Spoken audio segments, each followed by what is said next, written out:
लोकसभा में आज पुराने वक्फ कानूनों में बदलाव के लिए वक्फ संशोधन बिल 2024 पेश किया जाएगा। अल्पसंख्यक मामलों के मंत्री किरेन रिजिजू बिल को प्रश्नकाल के बाद पेश करेंगे।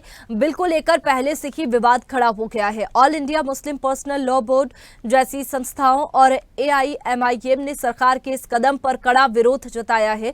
बिल के जरिए 1995 और 2013 के वक्फ कानूनों में संशोधन किया जा रहा है। बिल में 1995 के वक्फ कानून का नाम बदलकर unified Waqf management empowerment efficiency and development act 1985 रखा गया है। इस बिल के जरिए पुराने कानूनों में करीब 40 बदलाव किए जाएंगे। बिल में कहा गया है कि 1995 और 2013 के कानूनों के बावजूद राज्य वक्फ बोर्ड के कामकाज में कोई खास सुधार देखने को नहीं मिला है और वक्फ संपत्तियों के प्रबंधन और संचालन में पारदर्शिता का अभाव है। और चलिए इसी पर ज्यादा जानकारी के साथ संवाददाता तनु हमारे साथ में फोन लाइन पर जुड़ गई है। तनु, वक्फ बिल पर आज एक बार फिर से चर्चा होगी, लेकिन इससे पहले ही काफी विवाद देखने को मिल रहा है। क्या कुछ जानकारी? जी बिल्कुल वैष्णवी, देखिए नरेंद्र मोदी की जो सरकार है वो आज लोकसभा में वक्फ बिल वक्फ बिल जो है वो पेश करने जा रही है। वहीं देखिए सूत्रों के मुताबिक सरकार कल ही इस बिल को पेश करने का सोच रही थी और आज का वो दिन होगा जब ये बिल पेश हो जाएगा। लेकिन जिस तरीके से आपने भी जिक्र किया कि इसका विवाद जो है वो देखने को मिल रहा है, लेकिन देखिए अगर अगस्त महीने की बात की जाए तो नरेंद्र मोदी की सरकार ने इसी अगस्त महीने में कई ऐसे कड़े फैसले लिए, चाहे वो 370 की बात हो या फिर राम मंदिर बनवाने की हो। और अब इसी महीने में देखिए इतने बड़ा बदलाव होने जा रहा है जिसका विरोध भी अब देखने को मिल रहा है। हालांकि खुद मुस्लिम समाज जो है वैष्णवी वो लगातार ये कह रहा था कि इस बिल में चेंजेस होने चाहिए। महिलाएं लगातार आवाज उठा रही थी कि इस बिल में थोड़े थोड़े चेंजेस होने चाहिए और खास करके जो गरीब मुस्लिम महिलाएं थी और जो अन्य महिलाएं थी वो कह रही थी। लेकिन अब देखिए इसका विरोध जो है वो सामने आ गया। जिस तरीके से जो AIM है वो विरोध कर रहा है, all India Muslim personal law board जैसी जो संस्थाएं हैं वो ये जो कदम सरकार उठाने जा रही है इसका विरोध लगातार कर रहे हैं। और अब देखिए चेंजेस जो होने जा रहे हैं उसके बारे में भी ये बातें कही जा रही है कि जिस तरीके से पहले किसी भी जमीन को वक्फ जमीन घोषित की जा सकती थी अब वैसे नहीं होगा। अब महिलाओं की भागीदारी जो है वो भी बढ़ जाएगी। साथ ही जो वक्फ बोर्ड के नाम पर और संरचना में भी बदलाव किए जाएंगे। जो मनमाने दावे होते थे उस पर भी रोक लग जाएगी।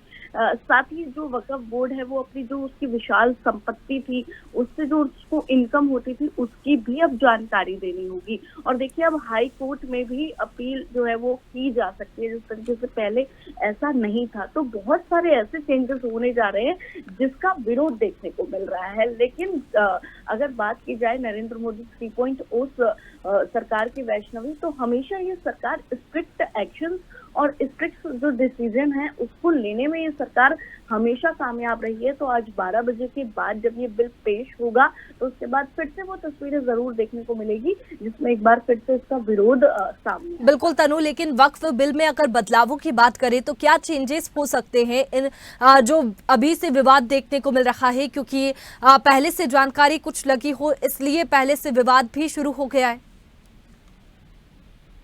जी बिल्कुल वैष्णवी, देखिए 1995 का जो वक्फ एक्ट है अगर उसकी बात की जाए तो 44 संशोधन किए जाएंगे जिसमें जो वक्फ बोर्ड का जो नाम है और जो संरचना है उसमें बदलाव किया जाएगा ताकि जो वक्फ बोर्ड का जो मनमाने दावे होते हैं, जो मनमानी होती है उस पर रोक लगाई जा सके। तो इससे बहुत बड़ा इशू खड़ा हो गया। इससे जो ऑल इंडिया जो मुस्लिम लीग के लोग हैं, जो AIMM है वो इसका विरोध करने लगे। साथ ही देखिए जो विशाल संपत्ति है उसकी अब आय की भी जानकारी देनी होगी। साथ ही संशोधनों के बाद जो वक्फ बोर्ड सरकारी संपत्तियों पर जो कब्जा कर लेता था अब वो नहीं कर सकेगा जब ये बिल पास हो जाएगा। और रजिस्टर्ड संपत्तियां जो है उसकी जानकारी भी ऑनलाइन उपलब्ध होगी। तो इसका विरोध देखने को मिला कि पहले ऑफलाइन सब कुछ होता था, लेकिन अब जब ऑनलाइन हो जाएगा तो सबकी नजरों में वो चीजें होंगी कि कहाँ कहाँ संपत्ति है, कितनी उसकी आय है। तो इसका विरोध इसलिए देखने को मिला। साथ ही देखिए अब पूरा मुसलमान जो कह सकते हैं कि एक तबका चाहता है कि ये बिल पास हो, दूसरा तबका ये चाहता है कि ये बिल पास ना हो। तो देखिए तमाम चीजें हैं, हालांकि जब बैठक हुई थी तो उसमें एआईएम के जो ओवैसी है और सपा के जो जियाउर रहमान वर्क है, चाहे कांग्रेस के तारिक अनवर हो, ये सब लोग उसमें शामिल थे। टीएमसी के सांसद जो यूसुफ है वो भी वैष्णवी शामिल हुए थे, लेकिन उसके बाद से विरोध लगातार देखने को मिल रहा है, तमाम प्रतिक्रियाएं सामने आ रही है। अब आज बिल्कुल, अब ये देखने वाली बात होगी होगी कि आग वक्फ बिल को लेकर के क्या कुछ होता है।